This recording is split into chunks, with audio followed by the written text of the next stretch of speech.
मैं हूं आपका दोस्त भास्कर वर्मा, लेके आया हूं HTML सीरीज की एक और वीडियो। तो दोस्तों, आज की अपनी जो वीडियो होने वाली है वो होने वाली है HTML सिंबल्स के ऊपर, स्माइलीज के ऊपर एंड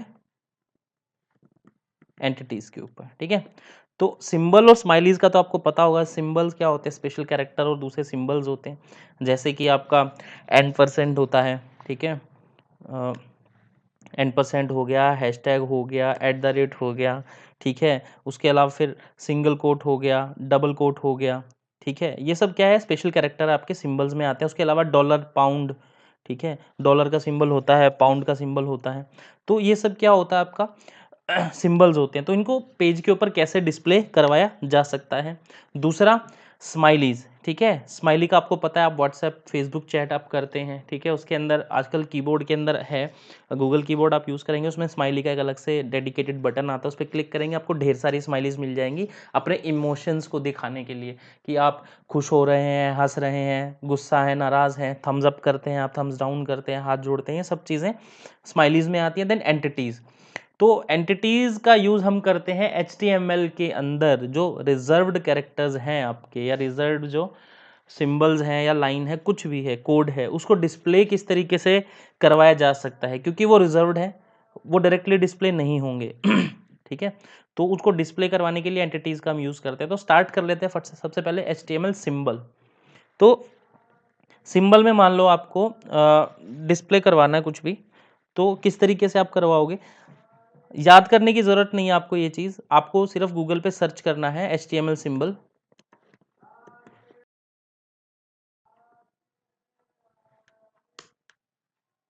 या आपने HTML सिंबल सर्च कर लिया, कोई भी वेबसाइट आप इनमें से खोल लो। ठीक है, सिंबल्स के लिए बहुत सारी वेबसाइट्स हैं। मान लो मैंने ये वेबसाइट ओपन कर लिया, अब इसके अंदर देखो। ठीक है, अब ये दिख रहा है आपको, एरो लेफ्ट में जा रहा है, एक अप जा रहा है, एक लेफ्ट टू राइट जा रहा है। ठीक है, ये सभी के सभी क्या है? आपके सिंबल्स हैं। तो इनको डिस्प्ले करवाने के लिए नीचे कोड दिया हुआ है। ठीक है, HTML एंटिटी ये यूज कर सकते हो, HTML कोड ये यूज कर सकते हो, हेक्स कोड ये यूज कर सकते हो, यूनिकोड ये यूज कर सकते हो। तो मान लो हमने HTML कोड उठा लिया और यहाँ पे हमने पेस्ट कर दिया। ठीक है, अब इसको रिफ्रेश करते हैं हम अपने पेज को जाके। देखिए आ गया सिंबल। ठीक है, उसके बाद ये %, को आप किस तरीके से कोड कर सकते हैं? आप यहाँ पे कॉपी करें इसे और यहाँ पे आप पेस्ट कर दें। ठीक है, ये आपका %, आ गया। ठीक है, इस तरीके से आप इन्हें डिस्प्ले करवा सकते हैं अगर आपको कहीं पे ज़रूरत पड़ी, और कहीं पे अगर आप डायरेक्टली इसको डिस्प्ले ना करवा पाए, मान लीजिए आपने सीधा टाइप कर दिया ये और आप इसको डिस्प्ले करवा रहे हैं, और इन केस ये डिस्प्ले ना हो, तो आप इस तरीके से इनका यूज़ कर सकते हैं इन सिम्बल्स को डिस्प्ले करवाने के लिए। ठीक है, उसके बाद अब बात आती है HTML स्माइलीज़ की। तो स्माइलीज़ के केस में भी आप क्या करेंगे? आपको याद करने की ज़रूरत नहीं है, आपको जस्ट सर्च करना है HTML स्माइलीज। ठीक है, कोई ना कोई वेबसाइट आपको दे ही देगी HTML स्माइलीज के बारे में। ये मान लो आप यूनिकोड है, ये ले लीजिए। ठीक है, W3 schools RUS, ये देखिए। ठीक है, ये आपके पास आ गए हैं। अब इसे, ये किसके लिए है ये? ठीक है, ये देखिए ग्रीनिंग स्माइल के लिए। ठीक है, बहुत ज़ोर से, मतलब जो मुंह खोल के हंसते हैं, उसको डिस्प्ले करवाना है। ठीक है, बट डिस्प्ले करवाने के लिए आपको सीधा ये पेस्ट करके आप डिस्प्ले नहीं करवा सकते। इसके लिए आपको टॉपिक समझना पड़ेगा HTML एंटिटीज़। ये देखिए मैंने यहाँ पे पेस्ट कर दिया, बट क्या हुआ? सीधा नंबर का नंबर पेस्ट हो गया यहाँ पे, ऐसे का ऐसे, है ना?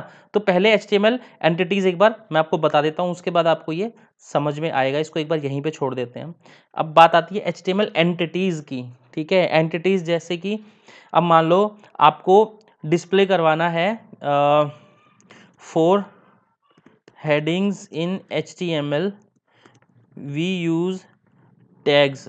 तो हेडिंग्स को डिस्प्ले करवाने के लिए HTML के अंदर कौन कौन सी टैग्स होती हैं? ठीक है, आप मान लो इनकी लिस्ट देना चाहते हो अपने HTML के पेज के ऊपर, कि भाई हाँ, मैं HTML पेज पे ये बता रहा हूँ कि HTML हेडिंग्स को डिस्प्ले करने के लिए हम कौन कौन सी टैग यूज़ करते हैं। उसके लिए हम H1 यूज़ करते हैं, देन हम H2 यूज़ करते हैं, देन हम H3 यूज़ करते हैं, 4 5 6। ठीक है, आपको मान लो ये डिस्प्ले करवाना है कि भाई हाँ, इस चीज़ के लिए हम ये टैग यूज़ करते हैं। तो आप पेज के ऊपर जाएंगे, रिफ्रेश करेंगे, तो क्या ये आएगा? इसको BR कर देते हैं यहाँ पे। परेशान नहीं करेगा ये। हाँ, for headings in HTML we use tags. आपने बता दिया कि HTML हेडिंग के लिए आप कौन सा टैग यूज करते हो, लेकिन ये टैग्स तो नीचे आए नहीं यहाँ पे। तो यहाँ पे काम आता है HTML एंटिटीज का, ठीक है, कि आप इनको किस तरीके से आप डिस्प्ले करवाओगे। तो डिस्प्ले करवाने के लिए आपको एंटिटीज यूज करनी पड़ेगी इन रिजर्व कैरेक्टर को दिखाने के लिए। अब रिजर्व कैरेक्टर जैसे लेस देन ग्रेटर देन है, तो इसको डिस्प्ले कराने का तरीका है n%, less than, n%, greater than. आपने ये लिख दिया, यहाँ पे गए रिफ्रेश किया, देखो आ गया लेस देन ग्रेटर देन। अब आपको जस्ट वो डालना है बीच के अंदर, आप कौन सा हेडिंग बताना चाहते हो। आप H1 बताना चाहते हो, आप H1 बता दो, ठीक है। और H2 आप बताना चाहते हो, H2 बता दो। H3 बताना चाहते हो, आप H3 बता दो, ठीक है, कोई भी बता दो। ये दिख रहा है आपको, H1 आ गया। तो इस तरीके से हम बता सकते हैं। ये पूरे का पूरा कॉपी करके पेस्ट कर लीजिए। ये मैंने कॉपी पेस्ट किया, ओके, ठीक है। H1 ये हम प्रॉपर वे में दिखाना चाहते हैं, तो इस तरीके से आप इसे करेंगे, तब ये जाके यहाँ पे बन के आएगा। ये देखिए, ठीक है। For headings in HTML we use tags, ये लेस देन ग्रेटर देन के बीच में H1 आ गया, यहाँ पे लेस देन ग्रेटर देन के बीच में आपने H1 को क्लोज कर दिया। तो इस तरीके से आप टैग्स दिखा सकते हो। अब यहाँ से कोई वेबसाइट से आपका टैग कॉपी करके अपने HTML में पेस्ट करेगा, तो उससे दोबारा से वही रिजर्व्ड कैरेक्टर्स नजर आएंगे, ठीक है। जैसे आप ट्यूटोरियल दे रहे हो मान लो, ठीक है, वेबसाइट के ऊपर आप बता रहे हो HTML के बारे में, कोड के बारे में, HTML के एग्जांपल्स के बारे में, वहाँ पे जाके आपकी एंटिटीज़ यूज़ होंगी। आप सीधा का सीधा H1 H2 को इस तरीके से डिस्प्ले नहीं कर सकते हेडिंग्स को। आपको इस तरीके से n% less than, n% greater than, फिर n% less than, n% greater than, इस तरीके से आपको ये एंटिटीज़ यूज़ करनी पड़ेंगी।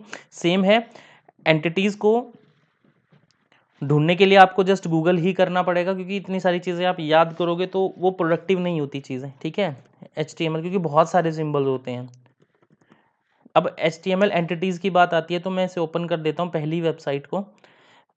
अब HTML एंटिटीज़ की बात आती है, तो दो तरीके से डिस्प्ले करवा सकते हो आपके पास, ठीक है। दो तरीके से आपके पास कोड होते हैं, या तो आप उसका एंटिटी नेम से आप करवा सकते हो, या एंटिटी नंबर से करवा सकते हो, ठीक है। रिजल्ट सेम है, काम एक ही करना है इसने। मान लो लेस देन ग्रेटर देन के लिए मैंने क्या किया, एंटिटी नेम यूज़ किया। हो सकता है आपके लिए नंबर यूज़ करना ईजी हो, मतलब रिमेंबर करने की बात है, आप याद रखना चाहें याद रख सकते हैं, ठीक है। कुछ एक बेसिक जो होते हैं, जैसे ये टैग्स हमारे ये बेसिक हैं, ठीक है, ये सिंबल जो है बेसिक है, तो आप इनके याद रख सकते हो। नाम याद रहे तो आपको n% लगाना है, नाम लिखना है। नंबर याद रहे तो n% के बाद हैश लगाना पड़ेगा, देन उसके बाद आप नंबर पेस्ट करेंगे, ठीक है। तो ये रीज़न था कि मैंने पहले एंटिटीज़ उठाया, मैंने पहले स्माइलीज़ नहीं उठाया, ठीक है। अब स्माइली के अंदर ये क्या है, नंबर है, ये नेम तो नहीं है। तो नंबर के अंदर हम क्या करते हैं, n% का सिंबल और हैश लगाते हैं। अब ये n% और हैश हो गया। अब देखिए आप इसे सेव करके अपने पेज को लोड करेंगे, तो ये नंबर की जगह सिंबल आपका आ जाएगा, आ गया स्माइली सिंबल। तो ये सारा काम है आपका, HTML सिंबल किस तरीके से आप दिखा सकते हैं, स्माइलीज़ किस तरीके से दिखा सकते हैं, और एंटिटीज़, एंटिटीज़ का भी आपको समझ में आ गया कि जो ये रिजर्व्ड जो आपके टैग्स हैं, इनको डिस्प्ले करवाने के लिए आपको एंटिटीज़ का यूज़ करना पड़ेगा, जिस तरीके से मैंने यहाँ पे किया है। अब चाहे आप ये नंबर करें, चाहे यहाँ पे नेम करें, डिपेंड करता है आपके ऊपर क्या आप यूज़ करना चाहते हैं, ठीक है। मैंने यहाँ पे नेम यूज़ किया सिर्फ n% के सिंबल से। नंबर के लिए m% के बाद आपको हैश लगाना पड़ेगा, देन उसके बाद उसका नंबर डालना पड़ेगा, ठीक है, जिससे लेस देन की जो ब्रैकेट है आपकी वो दिख जाए, और सिंबल है जो आपको वो दिख जाए। उसके बाद आपको जो भी उसके अंदर डिस्कस करना है, आपको जो भी टैग बताना, वो आप बता सकते हैं, और इस तरीके से आप अपने HTML पेज के ऊपर उसको दिखा सकते हैं। तो ठीक है दोस्तों, ये था आज का अपना topic, HTML symbol, smileys and entities. आशा करता हूँ आपको टॉपिक पसंद आया होगा। उम्मीद रखता हूँ कि आप वीडियो देखने के बाद प्रैक्टिकली ज़रूर ट्राई करते होंगे। मिलते हैं नए टॉपिक नए वीडियो के साथ, तब तक के लिए goodbye and take care.